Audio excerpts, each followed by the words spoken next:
Hello mga sisi, panibagong araw naman mga sisi. At syempre, wag din natin kalimutan magpasalamat kay Ama na palagi nakagabay sa atin sa araw-araw nating gawain. At ito na nga mga sisi, inayos ko na pala mga bote para mamaya pagdating ng delivery, hindi na ako mag-aayos. Sumusulpot lang kasi bigla yun mga sisi. Kaya ako naman ay magmamadaling mag-ayos ng mga bote. Kaya ito, inayos ko na nga para mamaya bubuhatin ko na lang. Habang ako'y nagtitimpla pala ng kape mga sisi, nagising pala si Jacob kaya ayan, sabay kami nag-almusal ni Iko.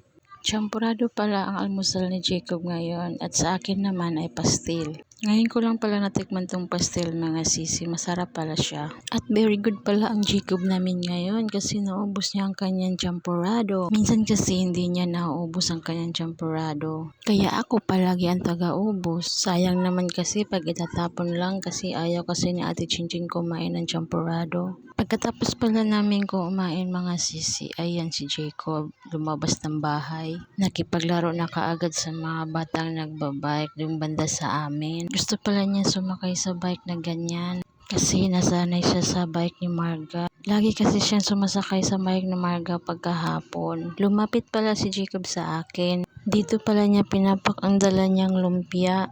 Naku Jacob, ang lakas mo talaga sa lumpia. Pag nabili pala ako ng almusal namin mga sisi, hindi ko talaga makalimutan ang lumpia. Kasi paborito kasi ni Jacob itong papakin. Ayan o, tingnan niyo si Jacob. At nung hapon na naman pala mga sisi, ayan, lumabas na naman kami ni Jacob. Siyempre, nag-aabang na naman ng kamaritisan mga sisi. Hala, hindi! Habang nasa labas pala kami ni Jacob mga sisi, nanood pala kami sa mga batang naglalaro sa may harap sa amin. Hindi ko pala alam kung ano nilalaro nila mga sisi.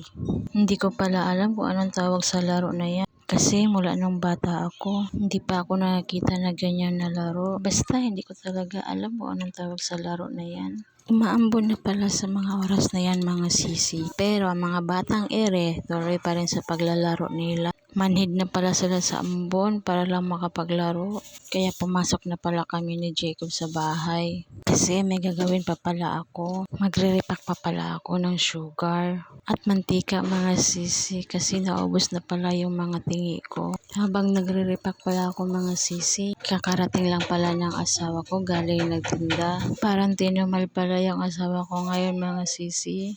Kasi maulan kasi sa mga oras na yan. Paano ba yan? Bukas ulit.